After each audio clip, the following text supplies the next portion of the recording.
Name's Pierce. Detective Pierce. It was a rainy Tuesday evening when the call came through. I was just finishing a lukewarm cup of coffee at my desk, the kind that tastes like it's been brewed with resentment. The precinct smelled of old paper, wet coats, and frustration. When the operator transferred the call, all I heard was a single word through the static. Dead. Then silence. It came from the Carlton Theatre, one of those grand old venues that had seen better days. Red velvet seats worn down by decades of applause, chandeliers hanging like ghosts of an era that refused to let go. A place where people came to pretend, to disappear into stories. Now it was the scene of something all too real. By the time I arrived, the rain had turned to mist, slicking the cobblestone entrance and fogging the yellowed glass doors. A couple of beat cops were posted outside, one trying not to smoke under the marquee, the other writing in a small notepad like he was journaling his dreams. Inside, the lobby was quiet. Too quiet. The kind that clings to your coat and makes your skin itch. I nodded to the officer near the heavy double doors to the auditorium. He pushed them open, and I stepped into the kind of darkness that doesn't come from the absence of light. It comes from something deeper. Something final. She was lying center stage. Vivienne Ray, star of the show. A face known across town, voice like honey soaked in whiskey. She was supposed to be performing tonight. Some two-act noir tragedy with a name I couldn't pronounce. But now the spotlight was on her for real. A harsh white beam from the rigging above, illuminating a still body in a crimson dress, the hem soaked in something darker than wine. Dead. I stepped onto the stage carefully. The floorboards creaked under my weight. Her arms were laid neatly across her chest, almost like a funeral pose, but her eyes, wide open, told another story. There was fear in them, or surprise, maybe both. I crouched down and looked closer. No gunshot. No obvious wound. Just a single rose tucked between her fingers, black ribbon tied around the stem. A message. Always is. The stage manager, a wiry man named Ellis, was pacing in the wings like a nervous squirrel. He was the one who found her, said he came up to check props, saw the body, and ran to call it in. Swears no one else was there. Says the rest of the cast was still in makeup or dressing rooms. Vivienne was early, he said. Always was. Said the stage calmed her nerves. I asked if she had enemies. He hesitated. Too long. She had admirers. Some too devoted if you asked me. He handed me a small envelope. Said it was found in her dressing room, unopened. To V. One last night. One last breath. Yours always. No signature. Just a pressed black petal inside. The dressing rooms were like small confession booths, each one cluttered with makeup kits, mirrors rimmed in vanity bulbs, costumes hung like lifeless bodies. I stepped into Vivienne's. Her perfume still lingered in the air, jasmine and something sharper underneath. On the vanity, I saw 2 wine glasses, one half full, one empty. Lipstick smudged on the rim of the empty one. Poison, maybe? The medical examiner would tell me later. But I already felt the gut pull of something staged, something written. This wasn't just a murder. This was theater. A performance. Backstage, the rest of the cast was gathered like children after a fire drill. Faces pale, words hushed. I spotted 3 that stood out immediately. Julian Cross, leading man, played opposite Vivienne for years. Rumored they were once more than just co-stars. Now he looked like a statue carved out of guilt. Lenora Vale, the understudy. Young. Ambitious.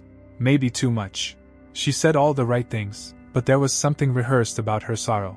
Miles Dorian, playwright, the genius behind the production, wore a black turtleneck and chain-smoked like he was born doing it. Said Vivienne was his muse. His words, not mine. I asked them where they were before the body was found. Julian said he was in the green room, memorizing lines, alone. Lenora claimed to be with wardrobe, fixing a tear in her gown. No witnesses. Miles said he was walking the aisles thinking. There was one more odd detail. The final scene of the play.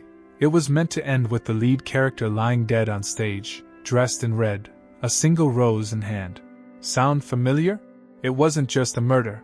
It was a rewrite, and I had a feeling the killer was still in the building. I spent the rest of the night combing through lies dressed as half-truths. The theater's old security system gave us nothing.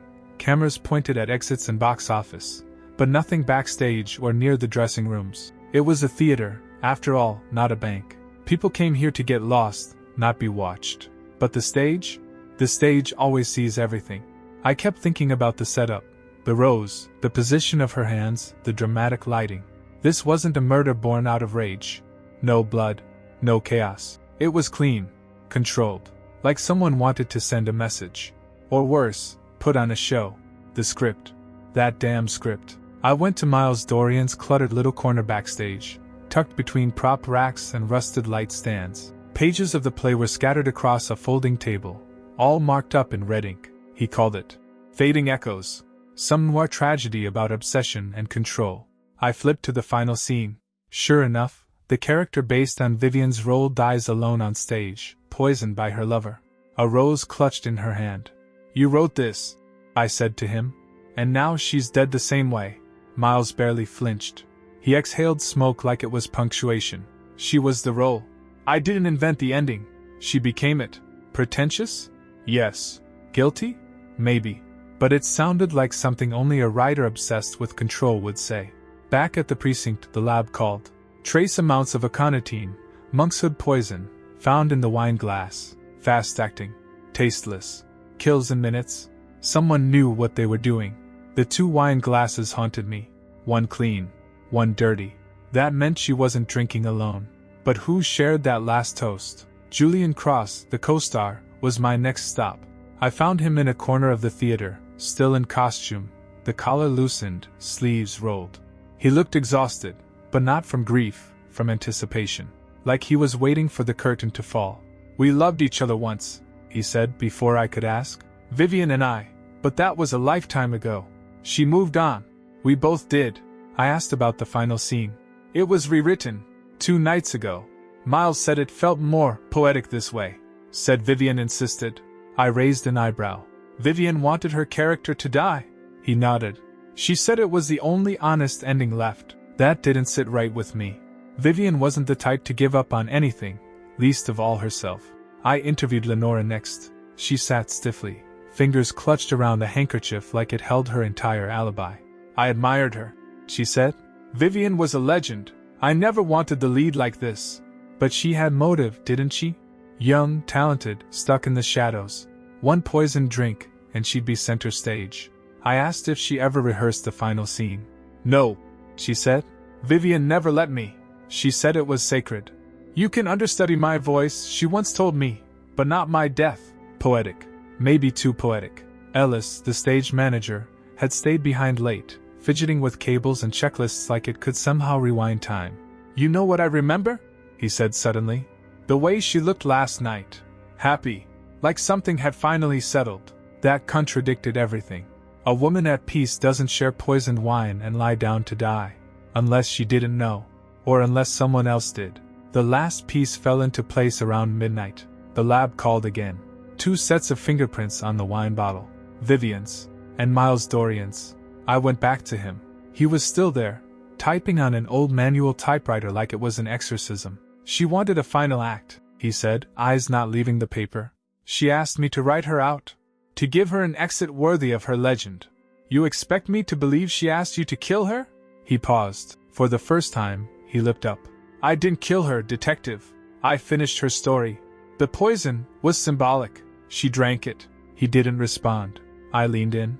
"You were obsessed. She was done with you. So you made sure her final moment was your masterpiece." "No," he whispered.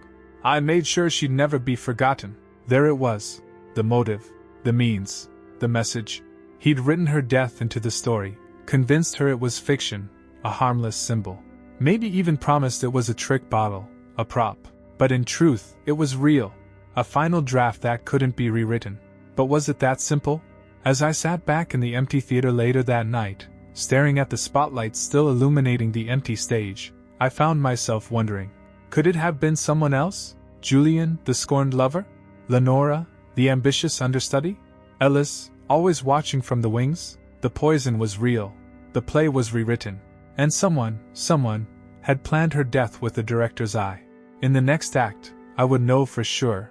It was raining again. The kind of slow, cold drizzle that doesn't scream but whispers, like the city itself was trying to grieve with us. I lit a cigarette I didn't want and stood at the back of the theater. No audience. No spotlight. Just silence. But silence has a way of revealing things. You just have to listen closely. I had one last visit to make. Vivienne's apartment was a museum to herself. Black and white photographs framed on every wall.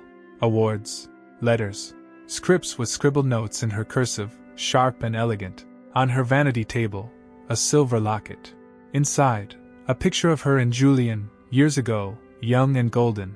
And a folded note, dated 2 days before the final performance. If this is my last act, let it be mine alone. No one else's. Let them remember Vivienne not as someone who faded, but as someone who chose when the curtain falls. No mention of Miles, no farewell to Lenora. Just a final decision, on her terms. I stared at the note for a long time. Back at the precinct, I pulled the full lab report again.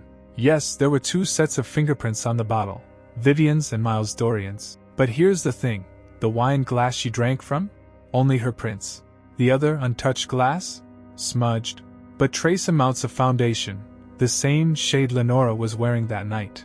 So now we had something different. Miles handled the bottle. That made sense. He was often in and out of her dressing room, especially before curtain. Probably poured the wine. But Lenora had touched the second glass. Why? She claimed she never stepped foot in the room that night. Yet the smudge said otherwise. I brought her in. She looked even smaller now, without the stage lights. I didn't kill her, she said as soon as I entered the room. Maybe I hated how she looked at me, like I was nothing. But I didn't kill her. I set the glass in front of her. You touched this. She said nothing. I let the silence grow. Then finally, she called me in, that night. Said she wanted to toast to endings and beginnings, hers and mine. She poured the wine? I asked. No. It was already there when I arrived. She handed me the second glass, said, to your future. I hope it shines brighter than mine ever did. I couldn't drink. I felt sick. I left. So she knew? She nodded.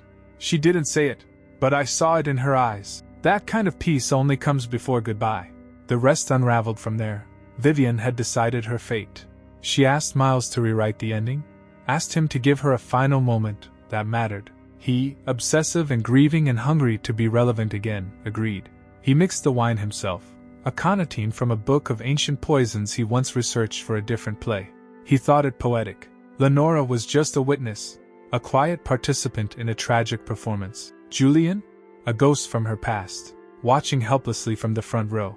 Vivienne Delacroix died on her terms, but not alone. Miles Dorian was charged with involuntary manslaughter. He argued it was consensual art. The jury didn't see it that way. Lenora took the lead role when the theater reopened. Her performance was flawless, haunting. The critics said she seemed possessed by memory. Maybe she was. Julian left the city. No word since. And me? I still don't know what justice means in a case like this. She wanted to die. He wanted to be remembered. And the rest of us, we just watched. Case closed. Detective Pierce, case number 5. Sometimes, the killer is the story itself.